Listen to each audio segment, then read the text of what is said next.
कुशीनगर जनपद विकासखंड मोतीचक ग्राम सभा डोम बरवा के अंतर्गत त्रिस्तरीय पंचायत चुनाव के सामान्य महिला सीट से लड़ रही समलावती देवी, उनके प्रतिनिधि के तौर पर उनके पति विद्यासागर से जब चुनावी मुद्दे को लेकर बात कही गई तो उन्होंने कहा कि इसके पिछली बार पंचायत चुनाव में मैंने अपनी जीत हासिल की थी। इस बार भी अगर मेरे ग्राम सभा की सम्मानित जनता ने फिर से अपना आशीर्वाद दिया तो पुनः उनके कदम से कदम मिलाकर चलूंगा। तो वहीं चुनाव जीतने के बाद सर्वप्रथम हमारा फोकस सड़क नाली जो टूटी पड़ी है उसको सही कराना है और गरीब पात्र व्यक्तियों जिसके पास आवास नहीं है उसे आवास मुहैया कराना है तथा बिजली, पानी, शिक्षा, स्वच्छता पर विशेष ध्यान देना, यही हमारा विकास का मुद्दा रहेगा। और विशेषकर हमारी प्रथम प्राथमिकता हमारे गांव में खेल का मैदान नहीं है, जीतने के बाद खेल का मैदान बनवाना ये हमारे विकास का पहला मुद्दा रहेगा। इसीलिए उन्होंने 2 बार हाथ जोड़कर ग्राम सभा की जनता से अपील की है कि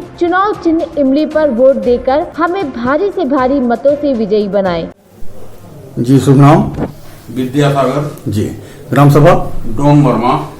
त्रिस्तरीय पंचायत चुनाव में आपके यहाँ कौन चुनाव लड़ रहा है? हमारे वहाँ 2 प्रत्याशी हैं जी। एक भजराम यादव, उनकी पत्नी लड़ रही हैं, एक हमारी श्रीमती जी लड़ रही हैं, समलावती देवी। जी। इसके पहले आपने प्रधान रहे? जी जी। 5 सालों में आपने क्या विकास का कार्य किया? 5 सालों में हमने 3 सड़क ऐसा निकाला जी। जो कभी निकलने वाला नहीं था। जी। अथक प्रयास से 3 सड़क हमने, कुछ टोले नहीं जुड़ रहे थे, कुछ घर नहीं जुड़ रहे थे। जी। अथक प्रयास से हमने उन सड़कों को निकाला। एक पर तो सोलिंग कर दिया है। जी, जी। 2 सड़क अभी उसी तरह से कच्ची ही रह गई हैं। उनको भी प्रयास है कि इंटरलॉकिंग चाहे जैसे भी जो कर लें। चुनाव जीतने के बाद इस बार अगर चुनाव आप जीतते हैं तो विकास का मुद्दा क्या रहेगा? आपका प्राथमिकता किस विकास मुद्दे पर रहेगी? विशेष आपका फोकस किस पे रहेगा? विशेष मुद्दा यही रहेगा कि वृद्धा पेंशन और ये सब पेंशन सही रूप से कराया जाए। करेंगे भी सही रूप से, गलत नहीं करेंगे। जैसे 35 साल, 30 साल, 40 साल वालों का पेंशन हम नहीं बनाएंगे।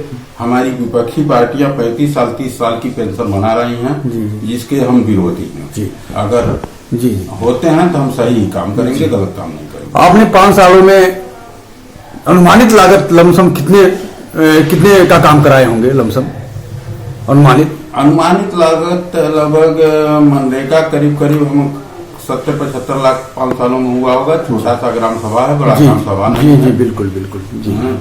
और विकास के काम जो फंड आते हैं उस हिसाब से हुआ है। अथक प्रयास करके हमने RESA से एक पंचायत भवन लाया था,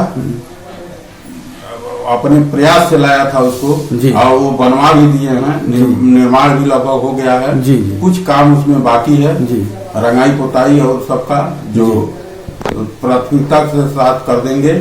एक हमारा वो है कि जो जमीन हम निकाले हैं, वो कुछ दबंग लोगों के बीच में जमीन थी, जमीन को हमने निकाला। 80 डिसमिल जमीन ग्राम सभा के नाम से अब आ गई है, निकल गई है।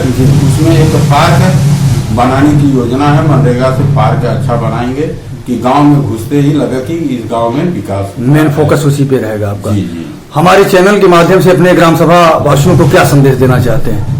हम संदेश यही देना चाहते हैं कि ग्राम सभा के लोग सुरक्षित हाथ में ग्राम सभा को रखें। दलाल और ऐसे लोगों के हाथ में ग्राम सभा न जाए, जहां जाने के बाद फिर 5 साल लोग पछतावे में रहें। हमारे परिवार से इस बार 20 साल तक प्रधानी रही है, लेकिन शिकायत नाम की चीज कोई कर नहीं सकता है कि बहुत ज्यादा शिकायत है। हल्का फुल्का तो किसी का भाई वो होगा तो उसके लिए हम खेद व्यक्त कर रहे हैं। नहीं हो पाया होगा उनका काम तो उसके लिए खेद व्यक्त कर रहे हैं। हमसे मिलेंगे तो जरूर हम प्रयास करेंगे कि उनका भी काम हो।